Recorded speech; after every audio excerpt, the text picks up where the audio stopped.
Hi అండి, welcome to our Srinitya channel. ఈరోజు ఎంతో స్పైసీగా ఉండే పాస్తా రెసిపీ చేసి చూపిస్తున్నాను. మరి ఎలా చేయాలో ఏమేం కావాలో లేట్ చేయకుండా వీడియోలోకి వెళ్ళి చూసేద్దాం. ఎంతో సింపుల్గా ఈజీ ప్రాసెస్లో చేసి చూపిస్తున్నాను. ముందుగా ఒక ప్యాన్ తీసుకొని స్టవ్ పైన పెట్టి స్టవ్ ఆన్ చేసుకొని 2 గ్లాసుల నీళ్ళు తీసుకోవాలి. అందులోకి కొద్దిగా 1/2 టేబుల్ స్పూన్ అంతా ఉప్పు వేసుకోవాలి.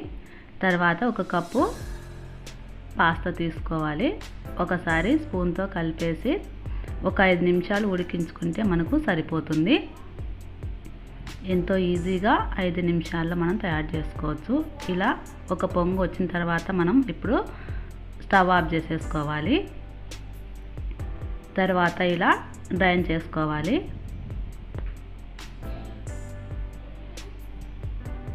ఇలా డ్రైన్ చేసుకున్న తర్వాత ఒక గ్లాసు చల్లని నీళ్ళు తీసేసుకొని ఈ పాస్తా పైన పోసుకోవాలి. ఇలా పోయడం వల్ల మనకు మరీ మెత్తగా కాకుండా గట్టిగా కాకుండా ఉంటాయి. ఇప్పుడు వాటిని పక్కన పెట్టేసుకొని స్టవ్ పైన అదే ప్యాన్ తీసుకొని 1 టేబుల్ స్పూన్ అంతా ఆయిల్ తీసుకోవాలి. ఆయిల్ హీట్ అయిన తర్వాత ఒక ఉల్లిపాయ ఇలా చిన్నగా కట్ చేసుకొని పెట్టుకోవాలి. ఇప్పుడు ఆ ముక్కల్ని ఆయిల్లో వేసి లైట్గా వేయించుకోవాలి. అవి కాస్త వేగిన తర్వాత చిన్నగా కట్ చేసి పెట్టుకున్న క్యారెట్ ముక్కలు కూడా వేసుకోవాలి. మీకు ఇంట్లో ఏ వెజిటబుల్స్ ఉంటే అవి వేసుకోవచ్చు. క్యారెట్, బీన్స్, క్యాప్సికమ్ అలాంటివి. తర్వాత చిన్నగా కట్ చేసి పెట్టుకున్న పచ్చిమిర్చి 1 ఈ ముక్కలు వేసుకోవాలి.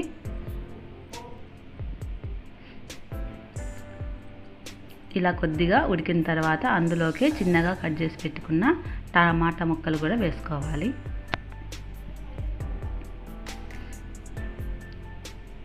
ఇవి కూడా కాస్త ఉడికిన తర్వాత ఇప్పుడు అందులోకి రుచికి సరిపడా ఉప్పు తీసుకోవాలి. ఆల్రెడీ మనం పాస్తా ఉడికించేటప్పుడు కొద్దిగా వేసాం కాబట్టి చూసి వేసుకోండి ఉప్పు. ఇలా ఉప్పు వేసి ఒకసారి కలుపుకోవాలి.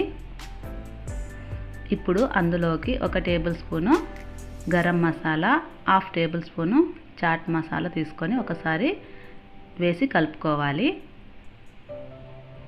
ఇలా కలిపిన తర్వాత ఇప్పుడు అందులోకి మనం ముందుగా ఉడికించి పెట్టుకున్న పాస్తాని వేసి కలుపుకోవాలి. ఎంతో ఈజీ ప్రాసెస్లో మనం ఇంట్లో ఉండే వాటితోనే ఈజీగా ఇలా తయారు చేసుకొని మనం తినొచ్చు. బయటికి వెళ్ళి తినడానికి టైం లేనప్పుడు లేదా అప్పటికప్పుడు చేసుకోవాలంటే ఇంట్లోనే ఇలా ఈజీగా చేసేసుకోండి. ఇప్పుడు 1 టేబుల్ స్పూను టమాటా సాస్ తీసుకోవాలి. తర్వాత 1 టేబుల్ స్పూను పిజ్జా సాస్ కూడా వేసుకోవాలి.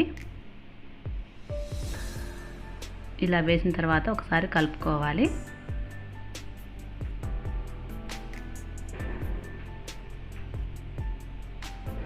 అంతే, మనకు ఈజీగా పాస్తా ఇంట్లోనే మనకు తయారైపోయింది. ఇప్పుడు చివరిగా కొద్దిగా చిన్నగా కట్ చేసి పెట్టుకున్న కొత్తిమీర వేసేసుకొని కలిపేసుకొని స్టవ్ ఆఫ్ చేసేసుకుంటే సరిపోతుంది.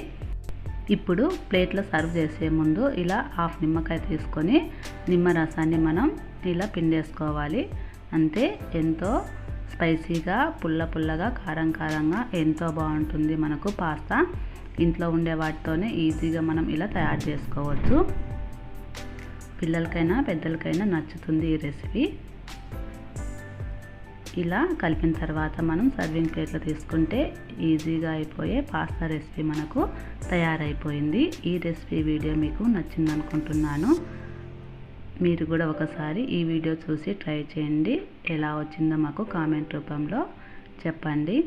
ప్లీజ్ మీ సపోర్ట్ మాకు అవసరము. మా వీడియోస్ని లైక్ చేయండి, షేర్ చేయండి, కామెంట్ చేయండి. మా ఛానల్ని తప్పకుండా మర్చిపోకుండా సబ్స్క్రైబ్ చేయండి.